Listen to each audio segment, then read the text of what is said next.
Hello friends, Suman flavour and এসেন্সে আপনাদের সকলকে স্বাগত। আশা করি আপনারা সবাই খুব ভালো আছেন। চিকেনের ভিন্ন স্বাদের রেসিপি আপনারা হয়তো অনেকেই খেয়েছেন, কিন্তু চিকেন পাটিয়ালা যদি খুব সহজে বাড়িতে একবার এইভাবে বানিয়ে নেওয়া যায়, যার স্বাদ হয় একেবারে রেস্টুরেন্টের মতো। তো চলুন রেসিপিটা একবার দেখে নেওয়া যাক।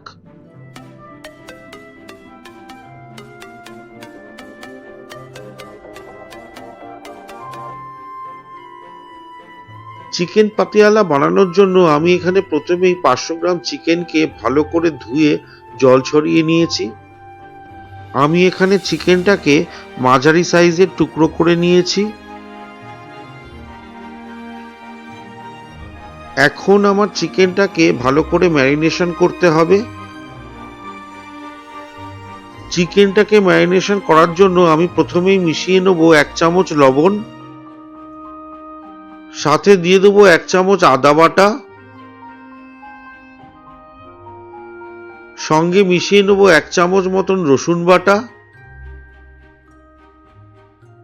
এরপর দিয়ে দেবো 1 চামচ হলুদ গুঁড়ো, ঝালের জন্য মিশিয়ে নেব 1 চামচ লাল লঙ্কার গুঁড়ো,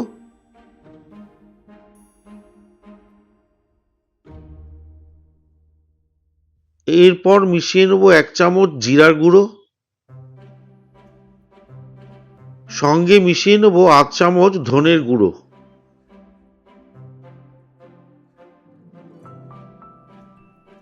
ম্যারিনেশনের সমস্ত মশলাটাকে একটু স্মুথ করার জন্য আমি এখানে প্রথমেই মিশিয়ে নেব 2 চামচ মতন সর্ষের তেল, এরপর এর সাথে মিশিয়ে নেব 4 চামচ মতন টক দই। মশলার সাথে চিকেনে টক দই মিশিয়ে ম্যারিনেট করলে চিকেনটা খুব ভালোভাবে টেন্ডার হবে।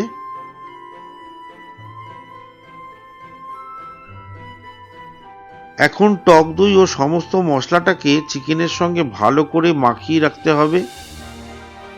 সমস্ত মশলার সাথে চিকেনটাকে অন্তত 1 ঘন্টার জন্য ম্যারিনেট করে রাখতে হবে। এতে চিকেনটা রান্নার সময় অনেকটা জুসি হবে। মশলাটা আমার চিকেনের সাথে ভালোভাবে মাখানো হয়ে গেছে। এখন আমি চিকেনটাকে ঢাকা দিয়ে 2 ঘন্টার জন্য ম্যারিনেট হতে দেব।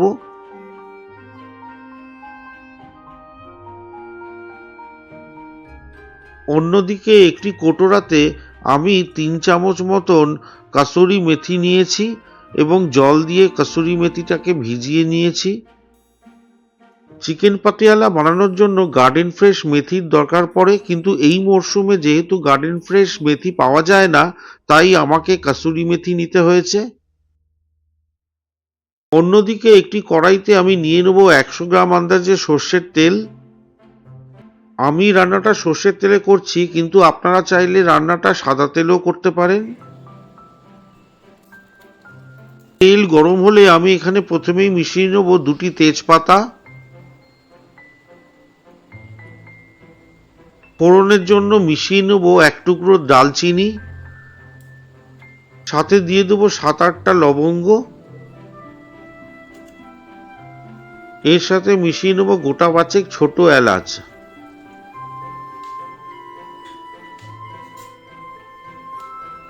ফোড়নের মশলাগুলোকে একবার ভালো করে নেড়েচেড়ে একটু ভেজে নেব।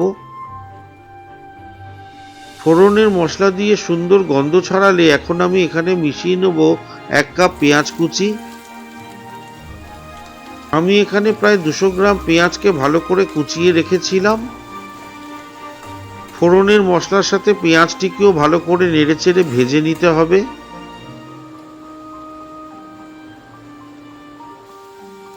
দেখতেই পাচ্ছেন আমার পেঁয়াজটা এখন অনেকটাই ভাজা হয়ে এসছে। এর সাথে এখন আমি মিশিয়ে নেব 1 কাপ টমেটো কুচি।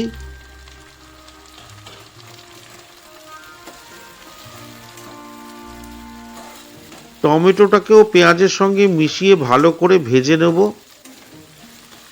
টমেটো ভাজা হয়ে গলে এলে কিছু গুঁড়ো মশলার ব্যবহার করব। প্রথমেই দিয়ে দেব 2 চামচ হলুদ গুঁড়ো, এরপর দিয়ে দেব 1 চামচ ধনের গুঁড়ো,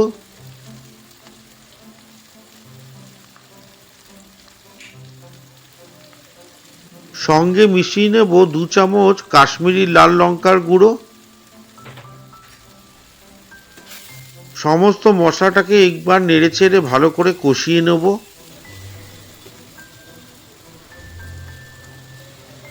মশলাটা কিছুটা ভাজা হয়ে আসলে এখন আমি এর সাথে মিশিয়ে নেব আন্দাজ মতো লবণ। আবারও মশলাটাকে একবার ভালো করে নেড়েচেড়ে মিশিয়ে নেব।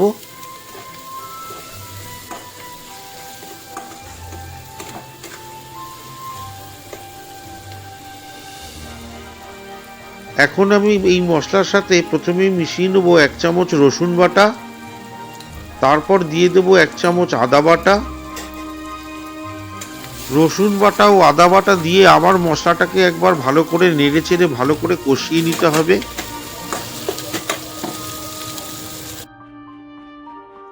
এখন আমার মশলাটা ভালোভাবে ভাজা হয়ে গেলে এর সঙ্গে মিশিয়ে নেব আগে থেকে ম্যারিনেট করা চিকেনটা।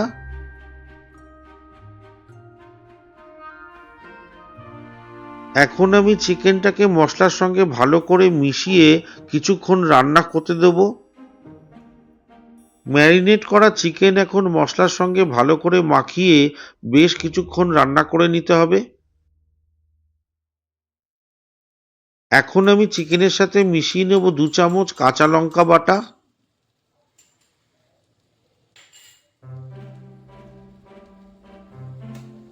লঙ্কা বাটা সমস্ত চিকেনের সাথে একবার ভালো করে মাখিয়ে নেব।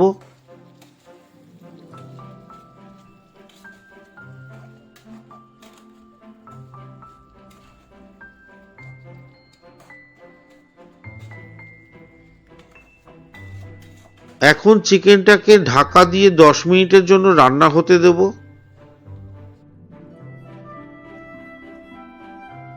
ঢাকা খুলে মাঝে মধ্যে চিকেনটাকে নেড়েচেড়ে একটু ভালো করে কষিয়ে নিতে হবে যাতে তলায় ধরে না যায়।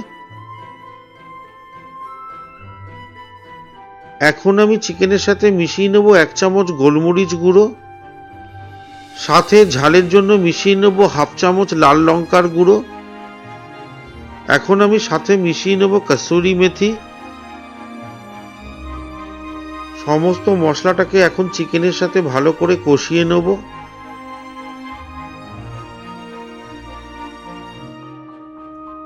এই পর্যায়ে মশলা কষানোর সময় 1 কাপ গরম জল মিশিয়ে নেব।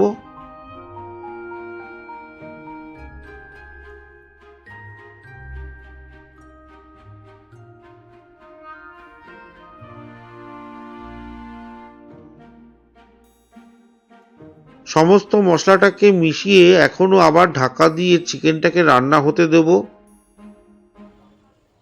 5 মিনিট পর ঢাকা খুলে এই চিকেনের সাথে আমি মিশিয়ে নেব 1/2 কাপ কাজু বাটা।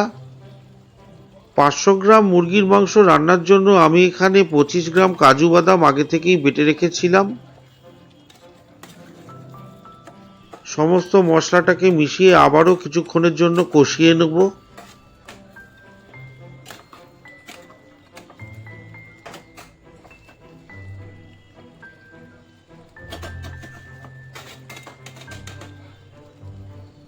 আবারও ঢাকা দিয়ে চিকেনটা কিছুক্ষণের জন্য রান্না হতে দেব।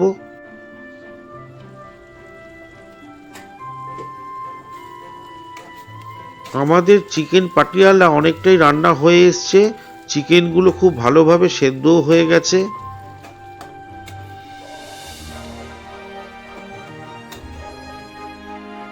অন্যদিকে একটি ফ্রাই প্যান গরম করে আমি তাতে 1 বড় চামচ ঘি ভালো করে গরম করে নেব।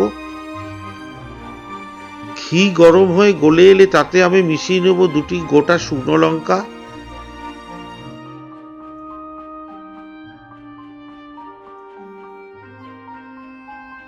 শুকনো লঙ্কা দুটি একটু ভাজা হয়ে এলে আমি এখানে মিশিয়ে নেব 2 চামচ মতন মৌরি। শুকনো লঙ্কা ও মৌরি ঘিতে একটু ভালো করে ভেজে নেব।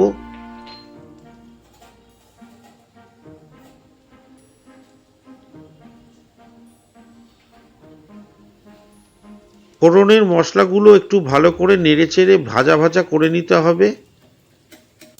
মৌরি ও শুকনো লঙ্কা ঘিতে ভালোভাবে ভাজা হয়ে গেলে আমি এখানে মিশিয়ে নেব আগে থেকে কেটে রাখা পেঁয়াজ কুচি। আমি এখানে দুটি মাঝারি সাইজের পেঁয়াজকে 4 টুকরো ডুমু করে কেটে রেখেছিলাম।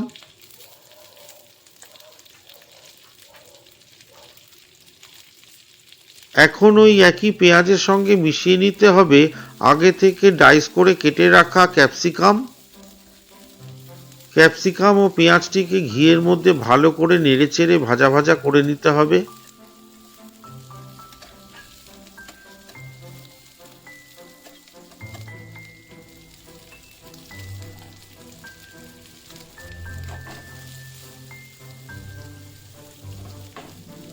দেখতেই পাচ্ছেন এখন আমার ক্যাপসিকাম ও পেঁয়াজ অনেকটাই ভাজা হয়ে এসছে। এখন আমি ক্যাপসিকাম ও পেঁয়াজের মিশ্রণটি চিকেনের সাথে ভালো করে মিশিয়ে নেব। পেঁয়াজ, ক্যাপসিকাম, শুকনো লঙ্কা ও মৌরির মিশ্রণটি ভালো করে চিকেনের সঙ্গে মিশিয়ে নিতে হবে। এখন আমার চিকেন পাতিয়ালা পরিবেশন করার জন্য একেবারেই প্রস্তুত। আমার আজকের রেসিপি চিকেন পাতিয়ালা যদি আপনাদের ভালো লেগে থাকে তাহলে একটি লাইক আশা করব। আমার এই চ্যানেল সুমন ফ্লেভার অ্যান্ড এসেন্সে যদি নতুন হয়ে থাকেন তাহলে সাবস্ক্রাইব করে অবশ্যই পাশে থাকবেন। আমার এই ভিডিওটি আপনার চেনা পরিচিত বন্ধুবান্ধবের সঙ্গে শেয়ার করে তাদেরকেও দেখার সুযোগ করে দেবেন। আপনারা সবাই ভালো খাবেন, ভালো থাকবেন, সুস্থ থাকবেন। আবার আপনাদের সঙ্গে দেখা হবে নেক্সট এপিসোডে আবার একটা নতুন কোনো রান্না নিয়ে।